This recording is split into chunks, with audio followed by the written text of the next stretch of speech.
गोष्ठी स्वास्थ्य केन्द्र अधिकारी विरोध में मालमाल अभियोग।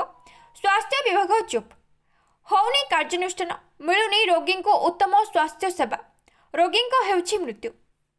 लोकमानंको उत्तम स्वास्थ्य सेवा जोगाई देबा लक्ष्य रे सरकार कोटी कोटी टंका खर्च करी चिकित्सालय गुड़िकर भित्तिभूमि रे उन्नति आनिबा परे मध्य स्वास्थ्य केन्द्र अधिकारी और कर्मचारी दायित्वहीन कार्य रोगी उत्तम स्वास्थ्य सेवारू वंचित होई मृत्युवरण करुछन्ते।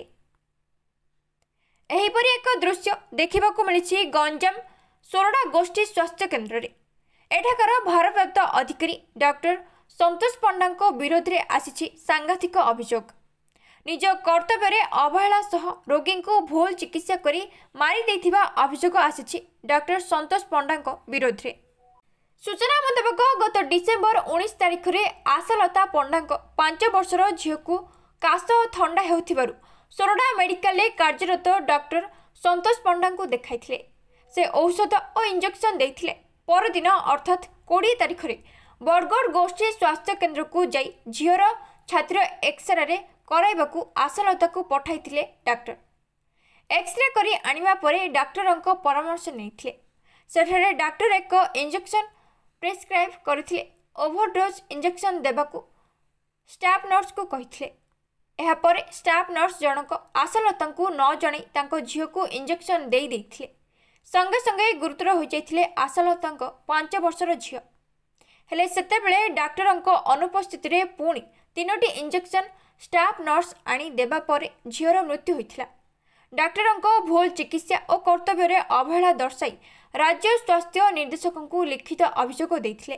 एही अभियोग आधार रे गत 28 तारिख रे अतिरिक्त जिला स्वास्थ्य अधिकारी भी सरोजिनी देवी सोरडा मेडिकल रे पहुंची घटना रे संपृक्त समस्त कर्मचारी तदंत रिपोर्ट स्वास्थ्य विभाग को पठाइबा सह मृतकों परिवार को न्याय मिलबो बोली कहिसंती। मो ना आशालता पंडा सोरडा मेडिकल आस्ते मो झियो 20 डिसेम्बर 20 रे डेथ होइला मेडिकल रे। मो झियोर डॉक्टर अवहेला बोली मु आज मत कंप्लेन करथिली। आज मत डकैथिले सेति मु आज आस्थिली। झियो को किछि खाली खास टिके थंडा टिके होतुला किछि हे नथिला। आउ खास थंडा होची पिला मेडिसिन खाउनी बिजार करछि बोली आस्थिली मेडिकल रे देखे इंजेक्शन गोटे 2टा दे देले भलो हो जियो बोली सारू देखैथिली। 19 तारिख रे सार इंजेक्शन सकाळे 2टा उपरोला 2टा देथिले। आउ गैस टिके देथिलु सकाळे टिके उपरोला टिके। आउ थरे से दिन सीबीसी स्कॉर्ब आउ मलेरिया टाइफाइड 4टा टेस्ट ले लिखिथिले करथिली। ता बासी दिन आउ थरे मेडिकल आसीथिली 20 तारिख रे। मेडिकल आसला परे सकाळे सारू कहली सार पिलर कंडीशन ठंडाटा कमी जाइछि। साथ पिलार ठंडाटा कमी जाइछि किंतु ये हो माने खासरे जो कफड़ा बाहर कफड़ा बाहरनी बोली सारू कहली। सार आउ गोटे इंजेक्शन एड करके से दिन सकाळे 3टा इंजेक्शन देले। आउे मत कहले जे तमे बड़गड़ जाइए टिके छातीर एक्सरे काढ़ी आण। छातीर एक्सरे काढ़िया को कहली सार वर्षा होची जोरे मु बड़गड़ जीविनी ये काढ़ देवी प्राइवेट रे। नाई सार कहले नाई तुम बड़गड़ एक्सरे आण सेटा क्लीयर आसटा देखी सेटा मु बड़गड़ जाइए एक्सरे काढ़ी संध्या 5टार आउ थे आसी पहुँचली। सारू से देखला परे सार कहले आ बरहमपुर रेफर कर दउची। बरहमपुर जहरी तुम पिलार थंडा खास कफ जमी जाइए कहले मत बरहमपुर रेफर करदेले। आउ गोटे इंजेक्शन लिखिले। नर्स को कहले हाई डोज करके दियो बोली। नर्स को कहले हाई डोज करके दियो बोली। जेतला नर्स माने मो पिला को मु काखेकी धरची मु कथा हला भितरे नर्स मो अजाणतारे मो पिला को इंजेक्शन दे देइछन्ती जोटा कि पिला हातटा झिकिलारु मु जानली। जेतला भेन प्रो रे दे देइछन्ती तार राइट हैंड रो।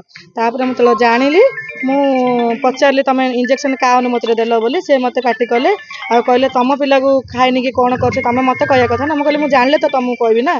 आ एंदी हे कि पिला सांगे सांगे जोर से डेथ से मेडिकल स्टाफ आ डॉक्टर संतोष कुमार पंडा किछार अवहेला नहीं। मो पिलाटा जो सीरीयस होगा मुझे सार को कहूँ मु बारंबार समस्त चिल्ले को जो इंजेक्शन देदेले नर्स से रूम बाहर पलि आसिले। से रूम स्टाफ किए रोना इंजेक्शन रूम रे मु निजे मो पिला को ऑक्सीजन लगेली।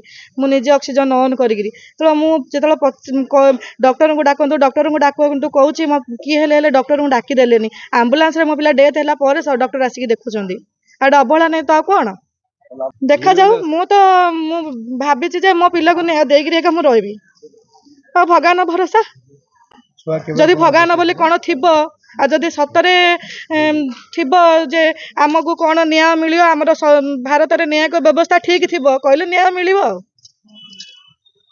आ कौन एहिभଳି अभियोग डॉक्टर पंडा विरोध में बारंबार आसुथिले मध्य केवल तदंत करी चुप रही जाउछि स्वास्थ्य विभाग। तत्सहित बहु समय चिकित्सा कर्मचारी कार्य अवहेला और बेपरुआ कार्य पई रोगी उत्तम स्वास्थ्य सेवा पाइबारु वंचित होई विभिन्न असुविधार सम्मुखीन हेउथिबा अभियोग आनिछंती रोगी संपर्क। एमितिकी एभली कार्यकलाप पई बाहर राज्यर रोगी असुविधार सम्मुखीन हेउथिबा नजर को आसिछि।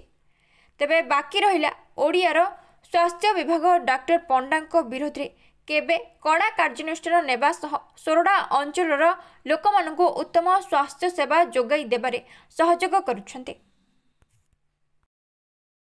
शुणु एनक्वारी चली तो रिपोर्ट एवं किसी कही हेनी एनक्वारी से गोटे कमिटी अच्छे डिसाइड करेंगे सीडीएम चेयरमैनशिप यहाँ सीडीएम लेवल सीडीएम मत एनक्वारी गले स्वास्थ्य विभाग सब सजग अच्छी किसी असुविधा नहीं आम जहाँ करूँ पेसेंट का बेनिफिट कर कौन देखो आपण मैंने भी गोटे चतुर्थ स्तंभ आपण भी दायित्व अच्छी ये गोटे इंस्टीट्यूशन केमी चलो आपणकर भी कोऑर्डिनेशन रहा दरकार सब डिपार्टमेंट कोऑर्डिनेशन रही ही संस्था ठीक चले।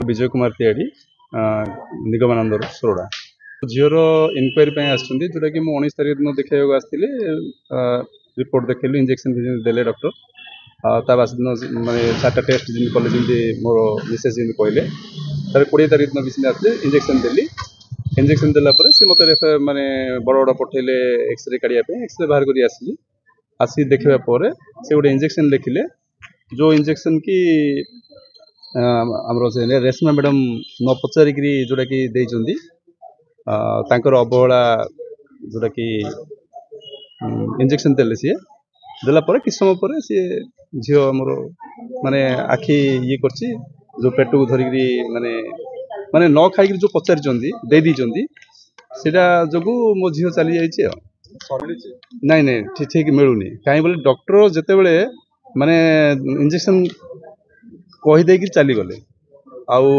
15 मिनट 20 मिनट है पर्यंत टोटाली ही मेडिकल परिसर कौन स्टाफ भी देखा गले हाँ माने भूल इंजेक्शन ही हाई डोज देवा से माने कहते आम तो से भूल इंजेक्शन देइचंती कि कौन देइचंती सेटा तो आमे जानिनु ना मेडिकल कर्तृपक्ष डॉक्टर आउ जो स्टाफ नर्स से माने ही दायी कार्यानुष्ठान एमानकु नबा बहुत जरूरी एने का अभियोग करते एने मु सीएम तापरे हमरो सीडीएमओ डायरेक्टर तापरे कलेक्टर आउ एमएलए जो हमरो निकटस्थ एमएलए 6 जन को न्याय मिले बोलते आशा करिछि देखा जाओ भगवान इच्छा कौन एमाने करथुन पदक्षेप कौन नेबे जदि न्याय न मिले नाइ बोले मु ऊपर को ऊपर लेवल पर्यंत जीबी जोटा कि ह्यूमैनिटी मुख्यमंत्री भी देखा करी कलेक्टर भी देखा करी ह्यूमन राइट्स कमिशन को पर्यंत जीबी।